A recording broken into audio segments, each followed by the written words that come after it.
क्योंकि सब में ही भगवान का वास है। और जब किष्किंधा कांड से आगे बढ़ते हैं तो सुंदर कांड की प्राप्ति होती है। जब हमारा हर चीज़ सुंदर हो जाएगा तो हम अपने आप ही सुंदर कांड में प्रवेश कर जाएंगे, हमें किसी चीज़ को भी पढ़ने की भी आवश्यकता नहीं होगी। और जब सुंदर कांड आएगा तो हमें लंका कांड की प्राप्ति होगी, जहाँ पे हमें स्वयमेव सीता जी की प्राप्ति हो जाती है, जहाँ लक्ष्मी है। एक बात और कि हम लोग हमेशा लक्ष्मी के पीछे भागते हैं, इसीलिए लक्ष्मी हमसे और दूर भागती है। लक्ष्मी जो है चंचला है, वो जब तक हम उसके पीछे भागेंगे वो और हमसे दूर भागती चली जाएगी। लेकिन हमें क्या करना चाहिए कि नारायण के पीछे भागना चाहिए। जब हम किसी स्त्री को अकेले बुलाएंगे तो वो आएगी और उल्लू बना के चली जाती है। लक्ष्मी जो है उल्लू पे निवास करती है, उल्लू उनका वाहन है। तो जब भी हम अकेले केवल लक्ष्मी लक्ष्मी करेंगे तो आती तो है, क्योंकि हम मेहनत प्रेम और श्रद्धा से बुलाते हैं। लेकिन अकेले बुलाने पर जो है वो उल्लू बना करके चली जाती हैं। लेकिन जब हम उनके पति देव नारायण को बुलाएंगे तो वो गरुड़ पर बैठकर आती हैं। और जब तक हम चाहेंगे नारायण हमारे पास बैठे रहे तब तक वो बैठी रहेंगी, बिना पति के तो जा ही नहीं सकती। तो इसीलिए हमेशा हमें लक्ष्मी नारायण का आह्वान करना चाहिए, हे भगवान, हे लक्ष्मी देवी, आप अपने पति के साथ आइए। और जब तक हम पति को बुलाएंगे, पति को बैठाए रखेंगे, तब तक वो हमारे घर में बैठी रहेगी, बिना पति को जाएंगे नहीं।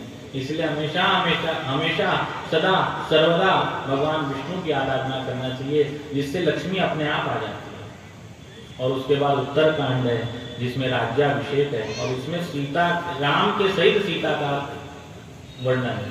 और उसके बाद उन्होंने लव कुश का वर्णन ही नहीं किया था कि ऐसे ही भगवान सिया राम हमेशा मेरे जीवन में बने रहें और मुझे उनका उत्तरकांड चाहिए ही नहीं, ऐसा तुलसीदास जी ने वहीं पे समाप्त कर दिया।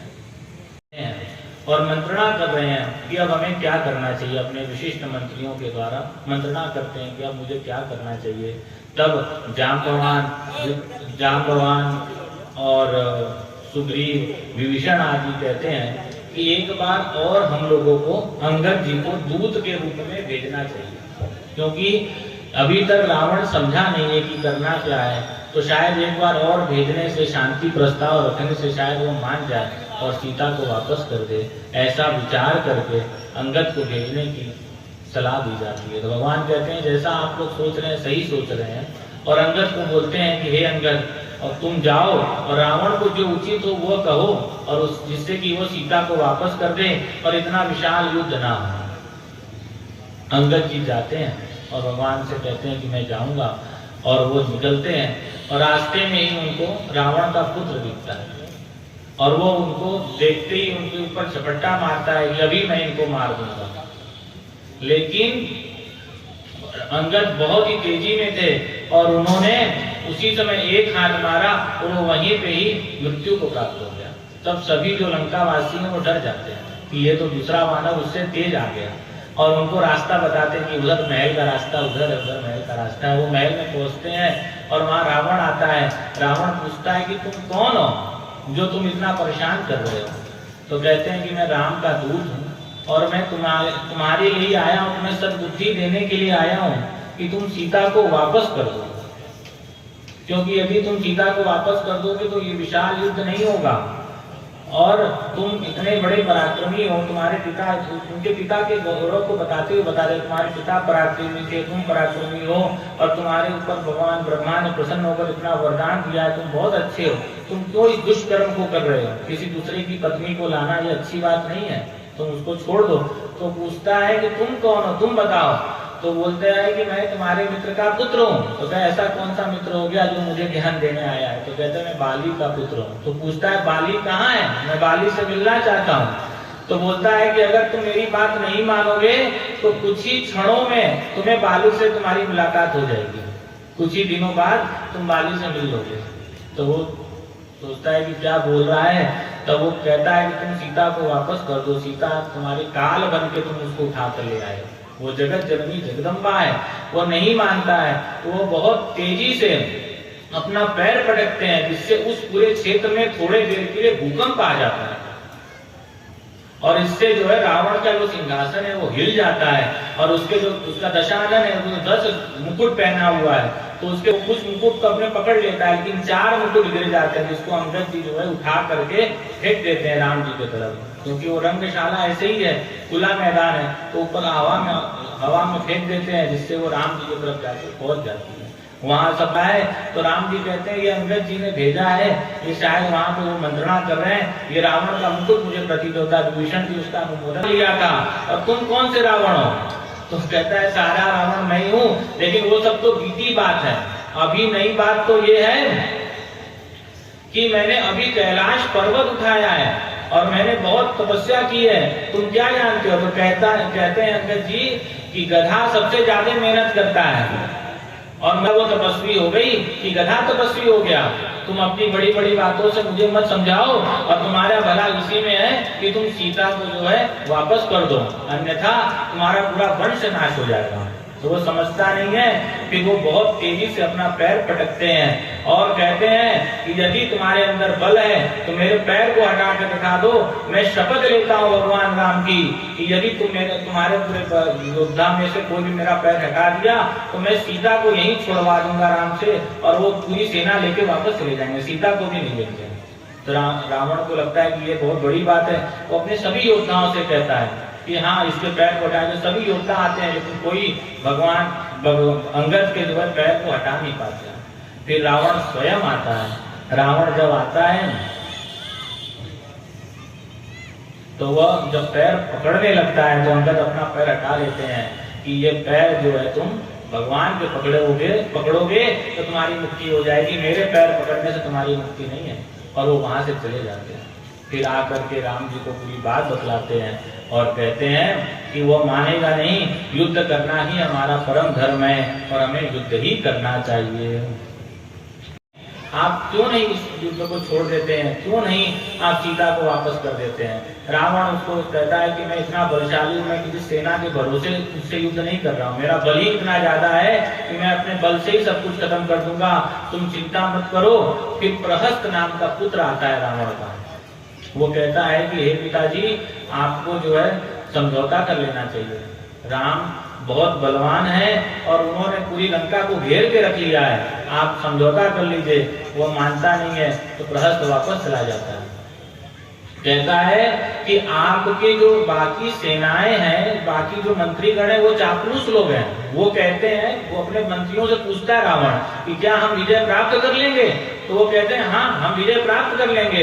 ये सारे बंदर को तो भगवान ने अपने आप मेरे यहाँ भेज दिया है, क्योंकि बंदर हम लोग को तो जाके भोजन तैयार करना पड़ता था, भोजन खोजना पड़ता था, ये बंदर स्वयं आ गए हैं, हम लोग इनको कच्चा चबा जाएंगे। तो प्रहस्त कहता है कि अगर कच्चा ही चबाना था तो जो पहली बार बंदर आया था वो तो विशाल था, उसको क्यों नहीं चबा लिया? और हे पिताजी ये सब मंत्रीगण चापलूस है, ये आपको बहला रहे हैं, आप सच्चाई से एकदम रूबरू होइए, ये गलत लोग हैं, इनसे दूर हो जाइए। तो अपने पुत्र को ही भगा देता है, कहता है तुम डरपोक हो, तुम कायर हो, तुम लड़ना नहीं चाहते, इसलिए तुम मुझसे ऐसी बातें कर रहे हो, और उसको भगा देता है और मानता नहीं है। और ऊपर त्रिकुट पर्वत पर जाकर के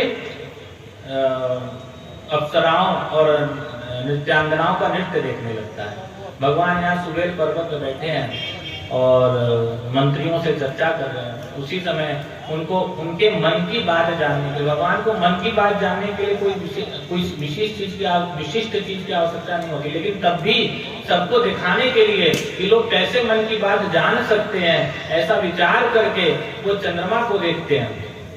और चंद्रमा को देख करके कहते हैं कि चंद्रमा के अंदर जो काला धब्बा है ये कैसा है, मुझे ये जानना है, मुझे समझ नहीं आता, चंद्रमा इतना सुंदर है तब भी काला क्यों दिख रहा है? और सुग्रीव से पूछते हैं, तो सुग्रीव कहता है कि चंद्रमा में जो कालापन है मुझे ऐसा लगता है पृथ्वी की छाया पड़ रही है उसके ऊपर, तभी वो काला काला उसके अंदर जो धब्बा है वो इसीलिए दिख रहा है। जिसकी रही भावना जैसी, हरि मूरत दिन देखी तैसी। सुग्रीव कौन है? भूपति है, पूरे पृथ्वी का मालिक है, नया नया राजा बना है और पूरा पृथ्वी घुमा हुआ है, इसीलिए उसको हर जगह पृथ्वी दिख रही है। तो वो देख रहा है कि पृथ्वी इतनी बड़ी है तो पृथ्वी की छाया जो है चंद्रमा में पड़ रही है, इसलिए चंद्रमा में दाग है। विभीषण कहते हैं, विभीषण को रावण ने मारा हुआ है, तो विभीषण कहते हैं कि जो राहु बार बार चंद्रमा को ग्रहण कर लेता है उसी से उसको दाग पड़ गया है, वो ज्यादा मार खा गया है, इसलिए जो है वो उसको लग रहा है कि वो मार खाया हुआ है।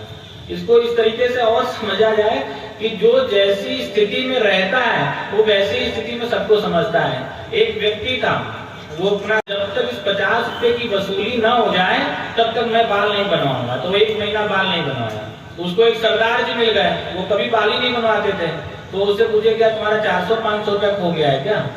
तो जो जिस स्थिति में रहता है, चोर जो होता है दूसरे को भी चोरी समझता है। तो विभीषण जी मार खाए हुए हैं, उनको लात मार के रावण ने भगाया था, तो उनके अंदर वही दर्द है कि कहीं मार दे, कहीं पीट न दे, उसको मारते ही ये चीज करना है। तो उनके अंदर उनको ऐसा लगा चंद्रमा को जो राहु ने ग्रहण किया था, मारा था, इसलिए चंद्रमा के अंदर दाग है। भगवान राम फिर कहते हैं, अपने मन की बात कहते हैं कि चंद्रमा जो है, मतलब ऐसे ही समझने के लिए कहते हैं कि इन लोग को और स्पष्ट किया जाए, तो कहते हैं मुझे ऐसा लगता है कि चंद्रमा का भाई जो है वह जहर है। चंद्रमा, लक्ष्मी, जहर, ये सब समुद्र से निकले हैं। जो हमारे 14 रत्न है वो समुद्र के अंदर से निकले। सबसे पहले जो है जहर ही निकला, फिर चंद्रमा निकली, फिर अप्सराएं निकली, फिर मदिरा निकली, फिर घोड़ा निकला, अंतिम में धनवंतरी अमृत निकले, उसके पहले लक्ष्मी जी निकली। तो वो कहे कि मुझे ऐसा लगता है कि चंद्रमा का जो भाई है वो जहर है, उसी की छाप उनके ऊपर पड़ गई है, इसीलिए जो है चंद्रमा थोड़ा काला काला है। लेकिन इस पूरी घटनाओं में लक्ष्मण जी एक ऐसे थे जो कुछ भी नहीं बोल रहे थे। वो कहे, सब कोई बोला है लक्ष्मण भैया आप क्यों नहीं बोल रहे? तो लक्ष्मण जी कहे कि मैंने आज तक चंद्रमा को देखा ही नहीं है। तो क्या ऐसा कैसे हो सकता है? पहले तो देखते होंगे। तो मैंने पहले तो देखा था चंद्रमा को, लेकिन अब मैं देखना बंद किया हूँ, बहुत दिनों से मैंने चंद्रमा को देखा ही नहीं है। तो क्या ऐसा कैसे? तो कहा कि जिस दिन भैया ने मुझे ये बोला कि तुम्हारी भाभी का चेहरा चंद्रमा के जैसा है, उस दिन से मैंने चंद्रमा को देखना ही बंद कर दिया, क्योंकि मेरी भाभी के जैसा ही चेहरा है उसका। तो मुझे नहीं लगता कि वो, तो सब कोई अपने मन की बात बता रहे हैं कि चंद्रमा को देख करके उनको क्या प्रतीत होता है। फिर वो अंतिम में जो है हनुमान जी से पूछते हैं कि हनुमान तुम्हें क्या लगता है? तो वो कहते हैं कि मुझे ऐसा लगता है कि आपका जो श्यामल स्वरूप है, आपने जब उसके वंश में जन्म लिया तो वो आपका ही स्वरूप बनकर के आ गया, और मुझे उसमें भी आप ही दिखते हैं। तो भगवान उनसे बड़े खुश होते हैं कि ये सच में भक्त है। बाकी सब लोग तो अपने अपने व्यथा को बतला रहे हैं, लेकिन भक्ति जो है असली वो यही बतला रहा है। न वर्षा हो रही है, न कुछ हो रहा है। तो विभीषण से पूछते हैं कि हे विभीषण, हे लंकेश, यहाँ दक्षिण दिशा में बार बार बिजली चमकती है, बार बार बादल आते हैं, लेकिन न वर्षा होती है, न हवा चलती है, ऐसा क्या है? तो वो ऊपर देखता है तो कहता है कि वो त्रिकुट पर्वत है महाराज, और वहां पर जो है रावण अपने अप्सराओं के सहित नृत्य देख रहा है। और वो जो आपको बिजली चमकती दिख रही है वो महारानी मंदोदरी की कान की बालियां हैं, उससे वो सारी चीजें, कर्ण फूल हैं, उनसे सारी चीजें चमक रही हैं। और